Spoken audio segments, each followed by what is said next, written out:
The Atlantic Slave Trade, What Schools Never Told You.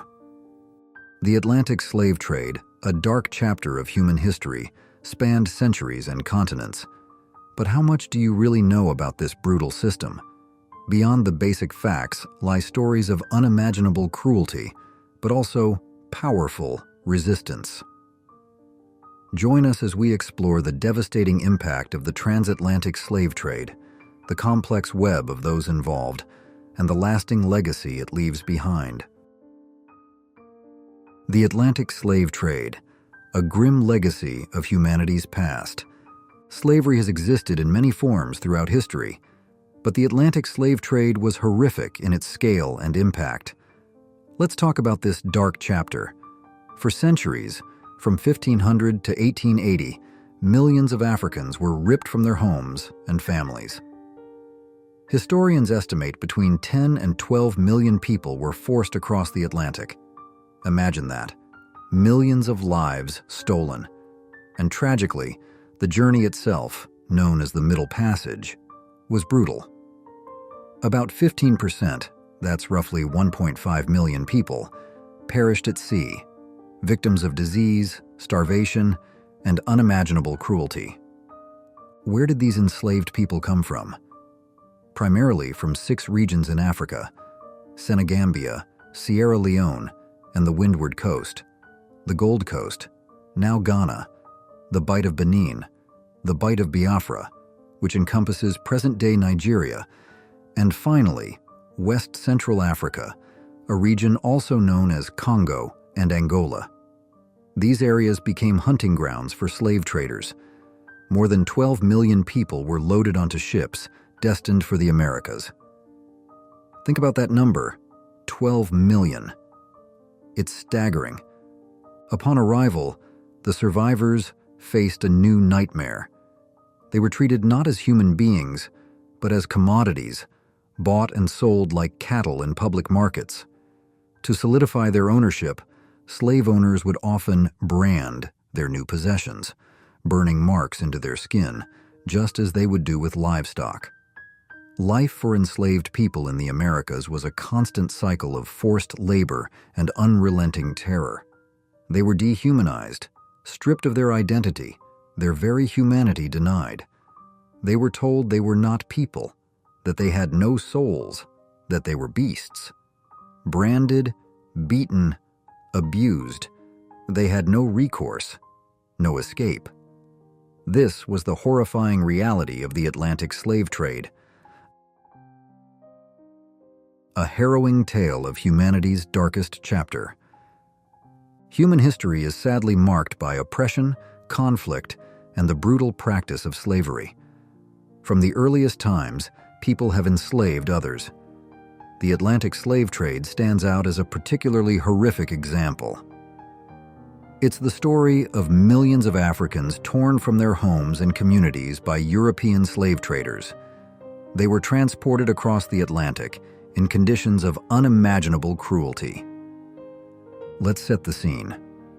In the early 1500s, Portugal and Spain began colonizing the Americas. They forced indigenous populations into slavery to work their newly established plantations. However, disease brought by the Europeans, combined with the violence of conquest, decimated these populations. This created a labor shortage, and European colonizers turned their greedy eyes towards Africa. As European exploration of Africa intensified, the continent became a primary source of enslaved people, first for Europe and the Spanish West Indies, and then for the Portuguese colonies in Brazil. Indigenous slaves were gradually replaced by enslaved Africans. It's crucial to remember that these Africans were not just slaves. They were people with identities, skills, and rich lives. They were farmers, merchants, soldiers, musicians, goldsmiths, blacksmiths, and so much more. They were husbands and wives, fathers and mothers, sons and daughters. They had histories, families, and vibrant cultures. But European greed reduced them to captives, crammed onto ships and transported across the ocean to the Americas and parts of Europe. There, they were forced to endure horrific conditions and backbreaking labor. Stripped, whipped, and forced to work long hours in brutal weather, their health and well-being were disregarded. The transatlantic slave trade forcibly moved between 10 and 12 million African people across the Atlantic. You might have heard of the triangular trade, a system that deeply impacted Africa. While Europe and the Americas profited immensely, Africa suffered devastating economic consequences. We'll delve deeper into this exploitative system in a moment. The beginnings of the transatlantic slave trade, from Africa to the Americas. The first transatlantic slave voyage directly from Africa to the Americas is thought to have occurred in 1526. However, even before this, Africans were enslaved and transported to Europe. And tragically, the indigenous peoples of the Americas were also enslaved by European colonizers upon their arrival. Before 1518, the Spanish monarchy actually prohibited the direct transport of enslaved Africans to the Americas. This wasn't out of any moral concern, but rather a fear that Africans, viewed as barbaric, would corrupt Spanish society and introduce non-Christian practices. However, economic pressures soon led to a dramatic reversal of this policy. On August 18, 1518, King Charles V granted a charter, authorizing the transportation of 4,000 enslaved Africans directly to the Spanish colonies. This marked a significant turning point. Over time, King Charles overturned the law established by his predecessors, allowing the importation of enslaved Africans into Spanish America on the condition of their conversion to Christianity during the Middle Passage. This decree opened the floodgates. The transatlantic slave trade exploded, leading to a dramatic increase in the number of Africans forcibly taken to the Americas. European slave traders established forts along the African coast, which became holding pens for captured Africans before their horrific journey across the Atlantic. These coastal forts served as grim symbols of the burgeoning trade. The role of West Africans and Europeans in the transatlantic slave trade. European slave traders generally avoided venturing inland to capture people themselves. The risk of malaria in sub-Saharan Africa was high, and their life expectancy in the region was often less than a year. Therefore, the vast majority of those enslaved and transported across the Atlantic were people from Central and West Africa who were initially captured by other Africans and then sold to European traders. This often involved complex political and economic dynamics within African societies, which are important to understand. The slave trade fueled conflict and instability as some groups raided others for captives to sell. The transatlantic slave trade became the cruel engine driving the triangular trade. This complex system linked Europe, Africa, and the Americas. European goods were traded for enslaved Africans, who were then transported to the Americas to work on plantations producing raw materials like sugar, tobacco, and cotton. These goods were then shipped back to Europe, completing the triangle. The colonies in the Americas became heavily reliant on enslaved labor to fuel their economies. This dependence on forced labor shaped the social, political, and economic landscape of the Americas for centuries. What aspect of the Atlantic slave trade shocked or surprised you the most? The triangular trade, a web of commerce, labor, and suffering. Let's explore the triangular trade in more detail. This system connected Europe, Africa, and the Americas through a network of trade routes across the Atlantic. It's a tragic illustration of how human suffering fueled economic growth. So, how did it work? Think of it as a three-sided exchange. First, European ships sailed to Africa carrying manufactured goods like guns, textiles, and wine. These were traded for enslaved Africans. Second, the enslaved Africans were then transported across the Atlantic in the horrific Middle Passage to the Americas and the West Indies. There, they were forced into labor on plantations. Third, the plantations produced raw materials, things like sugar, coffee, tobacco, rice, and cotton, which were then shipped back to Europe. This completed the triangle. Essentially, Europe provided the capital, Africa, the forced labor, and the Americas, the land and resources. This created a constant supply of goods flowing back to European markets, fueling their economies at a terrible human cost. The story of the transatlantic slave trade is interwoven with the histories of all three continents involved, but it's the experience of those subjected to the brutal Middle Passage that lies at its heart. Their suffering cannot be forgotten. The Middle Passage, a journey of unimaginable suffering. The Middle Passage, the sea route that transported enslaved Africans to the Americas, was a journey of unimaginable horror. Imagine being trapped on a ship for 3 to 6 months, depending on the weather, enduring conditions so brutal that both captives and crew perished. The mortality rate for sailors on these ships was a staggering 20%. That speaks volumes about the horrific conditions on board. These ships, varying in size and capacity, were specifically designed for the slave trade. Below deck, where the enslaved people were held, the conditions were inhumane. Cramped, dark, and airless, these spaces reeked of sweat, feces, and urine. Enslaved Africans were chained together, packed like sardines in tiers, with barely enough room to move. To maintain the cargo's value, they were sometimes forced to dance on deck, a cruel euphemism for enforced exercise. But even these brief moments in the sunlight couldn't mask the horrific reality of their confinement. Historical records paint a grim picture of the space allotted to each captive, a mere 6 feet by 1 foot, 4 inches for men, even less for women and girls. Imagine that kind of confinement for months. The air below deck was thick, hot, and suffocating. Food and water were scarce. Enslaved people received a meager 24 ounces of water daily, imagine just 2 cans of soda, and were fed mainly horse beans and rice. The Middle Passage was rife with suffering. Epidemic diseases ravaged the enslaved population. The threat of pirate attacks loomed, and perhaps most horrifically, physical, sexual, and psychological abuse at the hands of the crew was rampant. Historians estimate that between 15 and 25% of the enslaved Africans perished during this dreadful voyage. They died from disease, starvation, dehydration, despair, and brutal treatment. The Middle Passage remains a stark testament to the inhumanity of the slave trade. The disproportionate distribution of enslaved Africans.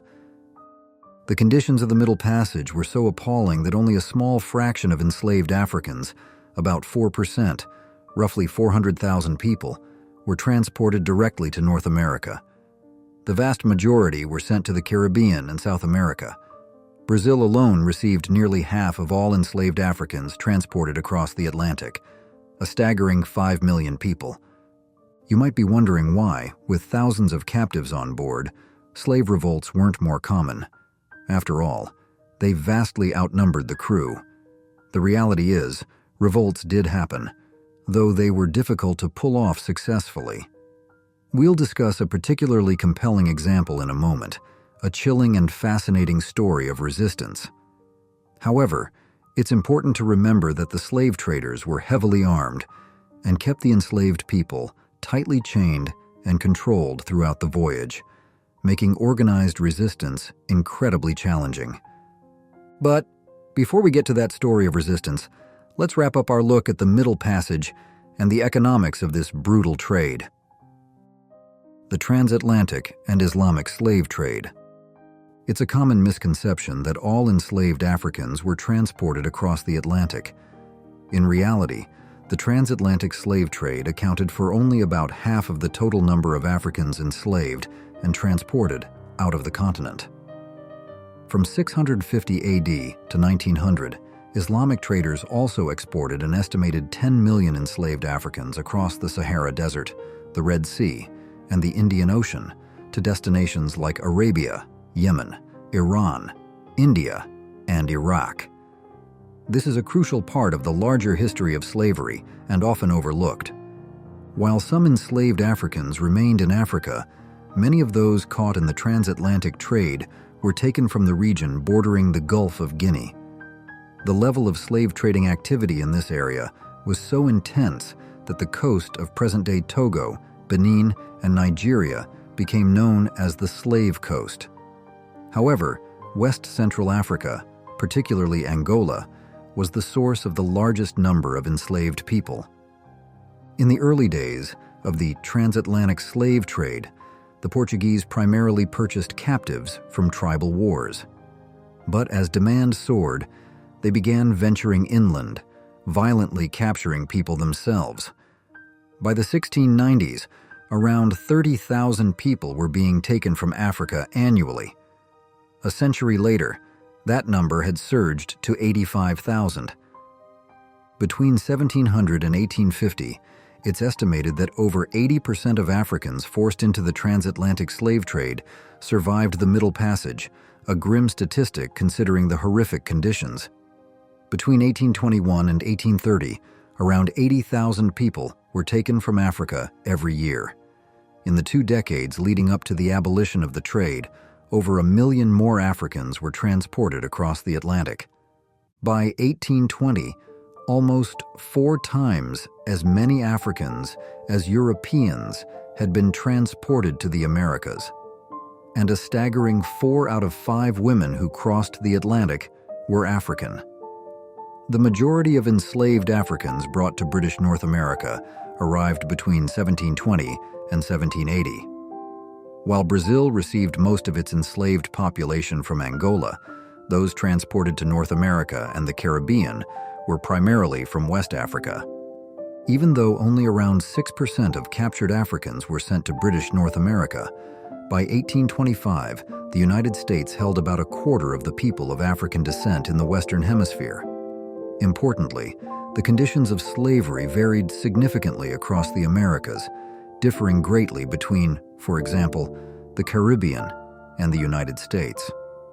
We'll explore these differences later. But first, let's talk about a powerful act of resistance: the Amistad Revolt of 1839. Please comment 1 to let me know you'll be watching this video until the end. The Amistad Revolt, a fight for freedom and legal victory. Earlier, we touched on slave revolts. Now, let's delve into a remarkable example: the Amistad Rebellion of 1839. This wasn't just another slave ship crossing the Atlantic. This voyage held a surprise for the traders. The Amistad carried around 53 recently captured Africans. Near the coast of Cuba, these captives, led by a man named Joseph Cinque, rose up in a desperate bid for freedom. They fought fiercely, killing the captain and the cook. They spared the navigator's life, forcing him to steer the ship back towards Sierra Leone, their home. However, the navigator secretly sailed the Amistad north. 2 months later, the U.S. Navy intercepted the ship off Long Island, New York, and towed it to Connecticut. The Africans were imprisoned, sparking a legal and political firestorm within the American abolition movement. Spain demanded the Africans be returned to Cuba as property. This led to a landmark trial in 1840. Abolitionists like Lewis Tappan rallied public support for the captives, challenging the pro-slavery U.S. government. President Martin Van Buren, seeking to avoid controversy, ordered a Navy ship to be ready to return the Africans to Cuba immediately after the trial. The trial itself was a pivotal moment. Prosecutors argued that, as slaves, the Africans were bound by the laws governing slaves and masters. But here's the key. Testimony revealed that while slavery was legal in Cuba, the importation of slaves from Africa was not. The judge ruled that the Africans illegally captured were not slaves, but kidnapped individuals with the right to fight for their freedom. The U.S. government appealed to the Supreme Court. Former President John Quincy Adams, a staunch abolitionist, argued the Africans' case. In a landmark victory, the Supreme Court upheld the lower court's decision. Through private donations and the efforts of missionary societies, the surviving Africans, along with 5 missionaries and teachers, returned to Sierra Leone in January 1842. Those missionaries would go on to establish a Christian mission there, an unintended consequence of the Amistad's journey. This story of resistance became a powerful symbol in the fight against slavery. African involvement in the Atlantic slave trade. While European powers bear the primary responsibility for the horrors of the Atlantic slave trade, it's important to acknowledge the complex role some Africans played. It's a difficult and nuanced part of this history. Some Africans participated in the trade, kidnapping adults and children to sell into slavery. They often used European intermediaries, exchanging these captives for goods or weapons. In many cases, those sold into slavery belonged to different ethnic groups than their captors. Whether enemies or simply inhabitants of a neighboring village, these captives were dehumanized, stripped of their identities, and seen as other. This othering helped justify their enslavement. While African rulers were generally concerned with protecting their own people, there were instances where criminals or those deemed undesirable were sold into slavery as a form of punishment or simply to get rid of them. Additionally, many captives were obtained through violent raids, sometimes organized by different African groups, and occasionally in collaboration with Europeans. The dynamics of the slave trade were complex and often involved collaboration. For example, the book Daughters of the Trade, Atlantic Slavers and Interracial Marriage on the Gold Coast by Pernilla Ibsen, reveals how intermarriage played a role in the trade on the Gold Coast, present-day Ghana. The term kasari, derived from Portuguese, meaning to marry, describes the practice of intermarriage between powerful West African families and European traders. These marriages served to create political alliances and strengthen economic ties, solidifying the slave trade network. While the marriages were performed according to African customs, Europeans readily participated, recognizing the strategic importance of these relationships for their business. These unions were a calculated way for both sides to profit from the trade in human lives. African elites and the awareness of the Atlantic slave trade. It's sometimes argued that Africans were initially unaware of the horrific conditions of the transatlantic slave trade. However, evidence suggests otherwise. Historian Robin Law, for example, argues that the royal elite of the Dahomey Kingdom likely had a good understanding of the fate awaiting those sold into slavery. Dahomey's king sent diplomats to Brazil and Portugal, who returned with first-hand accounts.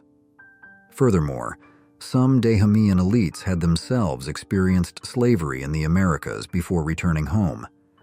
Interestingly, Dahomey's opposition to slavery was limited to protecting its own people. Enslaving a fellow Dahomeyan was punishable by death.